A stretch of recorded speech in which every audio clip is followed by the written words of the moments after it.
अस्सलाम वालेकुम नाजरीन, मैं हूं जमशेद अंसारी। नाजरीन, आज 2 सितंबर 2021 है और आज की इस वीडियो में एक इंतहाई अहम मौजू का मुख्तलिफ पहलुओं से जायज़ा लेने की कोशिश करेंगे।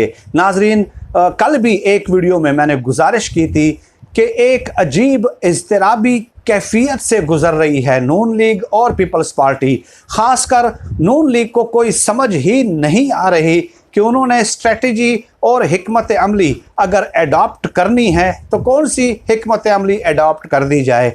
चुनाचे वो इस किस्म के बयानात दे रहे हैं जिससे उनकी अपनी ही उसूलों की नफ़ी हो जाती है और वो खुद ही अपने आप को एक्सपोज करने पे लग गए हैं। इस किस्म के वो बयानात दे रहे हैं। अपने बयानात के ज़रिए वो हमारी तवज्जो मबजूल करा देते हैं कि हम भी चंद हकाइक मज़ीद आप लोगों की खिदमत में पेश कर सकें। शायद खाकान अब्बासी साहब ने इंटरव्यू दिया, 2-3 अहम बातें कहीं। उसमें सवाल पूछा गया कि आप इमरान खान साहब को सिलेक्टेड कहते हैं, तो वो कहते हैं कि 2018 के इलेक्शन में धांधली हुई है। फिर उनसे सवाल पूछा गया कि जनाब क्या इससे पहले इलेक्शंस में कभी धांधली नहीं हुई, तो शायद खाकान अब्बासी साहब भड़क उठते हैं और कहते हैं कि 2013 के इलेक्शन में, 2008 के इलेक्शन में, 97 के इलेक्शन में, 93 के इलेक्शन में, 90 के इलेक्शन में, 88, 85 के इलेक्शन में, 1948 से लेके आज तक जितने भी इंतखाबात हुए हैं सब में धांधली हुई है।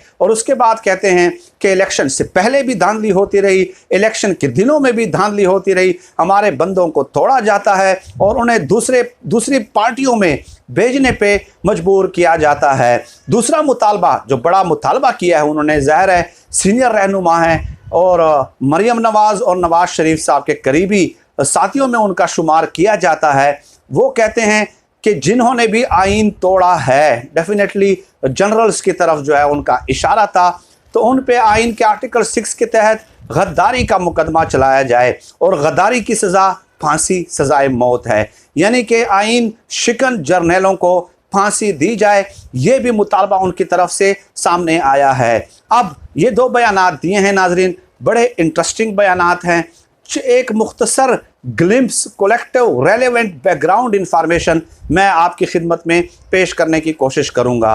पहली बात तो ये कि ये जो बात करते हैं कि आइन शिकन जर्नलों को फांसी दी जाए, तो एक बात याद रख लें, 12 अक्टूबर 1999 को नवाज शरीफ साहब के इक़्तिदार का तख्ता पलटा था। किसने? जनरल परवेज़ मुशर्रफ साहब ने।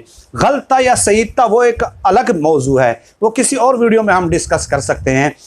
तो आइन शिकन तो वो हो गए आपके बकौल, और आप ही को उन्होंने भेजा, आप ही ने उनके साथ मुआहिदा किया 10 साल जिला वतनी की। खैर 2007 में बेनज़ीर भुट्टो आती हैं और फिर उसके बाद चंद महीने बाद नवाज शरीफ साहब मुल्क वापस आ जाते हैं। 2008 में इलेक्शंस होते हैं, नून लीग की पंजाब में और पीपल्स पार्टी की वफाक में हुकूमत बन जाती है। अब इन दोनों के पास, चूँकि दोनों का गठ जोड़ वो माजी में रहा है और ये हकीकत अब आश्कार हो चुकी है, तो दोनों ने करना ये था कि आप आइन शिकन को फांसी पे लगा देते ना, लेकिन नहीं, दोनों ने पार्लियामेंट के फोरम से परवेज़ मुशर्रफ का एहतसाब नहीं किया, कोई बिल नहीं लाए, कोई आइनी तरमीम नहीं लाए, कोई कानून नहीं लाए कि हम जनरल मुशर्रफ को फांसी देना चाहते हैं। ये कानून तो आप नहीं लाए ना, बल्कि गार्ड ऑफ ऑनर देकर रुखसत किया गया।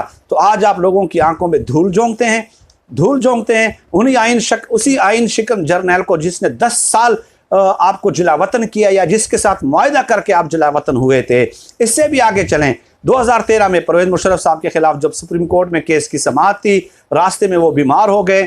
उसके बाद बारी आई कि परवेज़ मुशर्रफ साहब को बैरून मुल्क इलाज के लिए भेजा जाए। चुनाचे उस वक्त हुकूमत नून लीग की थी और वज़ीर दाखिला जो थे वो चौधरी निसार अली खान थे।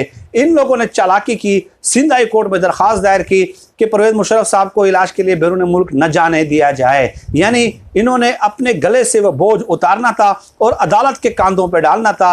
लेकिन सिंध हाई कोर्ट ने फैसला दिया कि ये इख्तियार वफाकी हुकूमत का है कि परवेज़ मुशर्रफ साहब का नाम ECL में रहना चाहिए या नहीं रहना चाहिए, ये वफाकी हुकूमत ने फैसला करना है। चुनाचे परवेज़ मुशर्रफ साहब का नाम नून लीग की हुकूमत ने ECL से निकाला, और आज आप कहते हैं कि आइन शिकन जर्नैलों को फांसी देनी चाहिए, गद्दारी के मुकदमात बनने चाहिए, और वो सब कुछ यही हुकूमत करे। 70 सालों के सारे नए काम यही हुकूमत करे, 3-3 बार आप इक़्तिदार में रहे। तो ये चंद ग्लिम्स मैंने आपकी खिदमत में पेश किए।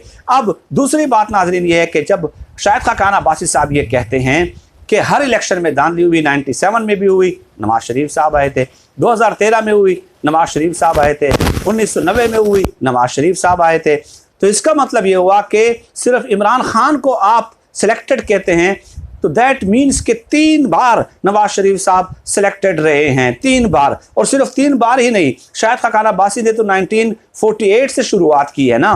तो इसका मतलब ये हुआ कि 1981 में जब नवाज शरीफ साहब वज़ीर ख़जाना पंजाब बने, तब भी धांधली से बने, 1985 में वज़ीर आला पंजाब बने, धांधली से बने, 88 में वज़ीर आला पंजाब बने, धांधली से बने, शहबाज शरीफ साहब जितनी बार वज़ीर आला पंजाब बने, धांधली से बने। तो ये तो एक किस्म का बहुत बड़ा एतराफ़ है, और नवाज शरीफ और मरियम नवाज और शहबाज शरीफ पे बम गिराने वाली बात है, ठीक है। और फिर सवाल ये पैदा होता है, असल जो मंतकी सवाल है, अल्लाह पाक ने इंसान को अकल दी है तो डेफिनेटली उसको इस्तेमाल करना चाहिए, बरोए कार लाना चाहिए। मेरा सवाल ये है कि आज तक 3 बार नवाज शरीफ साहब वज़ीर आज़म रहे, शाहिद खाकान अब्बासी साहब, और आप भी वज़ीर आज़म रहे हैं। जब भी वो वज़ीर आज़म रहे हैं, क्या एक बार उन्होंने ये कहा है कि मैं धांधली से वज़ीर आज़म बनाऊँ? क्या एक बार उन्होंने वज़ारत उज़्मा को ठोकर मारी है कि चूंकि ये इलेक्शन धांधली ज़दा थे और मैं तो सिविल बालादस्ती का, जमहूरियत की बालादस्ती का चैम्पियन हूँ, तो लिहाजा मैं ये इक़्तिदार नहीं कबूल करता, मैं इसको ठोकर मारता हूँ? तो जब 3 बार वज़ीर आज़म बने, सिर्फ एक बयान दिखा दें, एक बयान कि उसने ये कहा हो कि इस इलेक्शन में धांधली हुई है और ये नहीं होनी चाहिए। कभी एक बार कहा है इस तरह? एक बार भी अगर इस तरह नहीं कहा तो इसका मतलब तो साफ जाहिर है ना कि बिल्ली तैले से बाहर आ गई है। क्या आप खुद तस्लीम कर रहे हैं कि 3 बार वो सिलेक्टेड हैं? मकसद ये हो गया कि जिस इलेक्शन में धांधली हमारे हक में होगी वो इलेक्शन साफ और शफाफ होंगे। फौज करे हमारे हक में धांधली तो वो इलेक्शन जमहूरियत की बालादस्ती के मुतरादिफ होंगे। लेकिन जब हम इक़्तिदार में नहीं होंगे तो जर्नैलों को फांसी भी देनी है और वो इलेक्शन धांधली ज़दा हैं, ये इससे बिल्कुल क्लियर हो जाता है। तो जो लोग कहते हैं कि इनका मसला सिविल बालादस्ती, जमहूरियत की बालादस्ती, आइन की बालादस्ती नहीं है, तो बिल्कुल ठीक कहते हैं। आप अपने बयानात के ज़रिए हमें यह हक़ाइक़ बताने पे मजबूर कर देते हैं और ख़ुद अपनी हकीकत लोगों के सामने पेश करने पे मजबूर कर देते हैं, और अपने बयानात के ज़रिए आप ख़ुद तस्लीम कर लेते हैं कि हम सिलेक्टेड रहे हैं भाई, और सिलेक्टेड रहने के बाद हम खामोश रहे हैं। लेकिन जब हम बाहर कर दिए जाते हैं तो फिर हमें सिविल बालादस्ती, आइन की बालादस्ती और जमहूरियत की बालादस्ती याद आ जाती है। ये है आज के शाहिद खाकान अब्बासी साहब के चंद बयानात का क्रिटिकल एनालिसिस, फैक्ट्स चंद आपकी खिदमत में पेश करने थे। एक बात याद रख लें नाजरीन, 1984 में जब ज़िया-उल हक साहब का रेफरेंडम हो रहा था, दिसंबर 1984 में, दिसंबर 1984, जस्टिस रिटायर्ड सैयद अफजल हैदर साहब की किताब है तहरीक बहाली जमहूरियत। तो जनरल ज़िया-उल हक ने धांधली के लिए एक कमेटी बनाई थी कि लोगों को ज़बरदस्ती गाड़ियों में भर भर कर पोलिंग बूथ तक लाया जाएगा, और उस धांधली कमेटी के सरबराह नवाज शरीफ साहब को मुकर्रर किया गया था। यानी उन्होंने ये जिम्मेदारी तफवीज़ दी थी। फिर उसके बाद उन्होंने दुआ की थी कि अल्लाह करे मेरी उम्र भी नवाज शरीफ साहब को लग जाए। फिर वक्त नाजरीन, आज की इस वीडियो में इतना ही। पाकिस्तान जिंदाबाद। अल्लाह हाफिज़।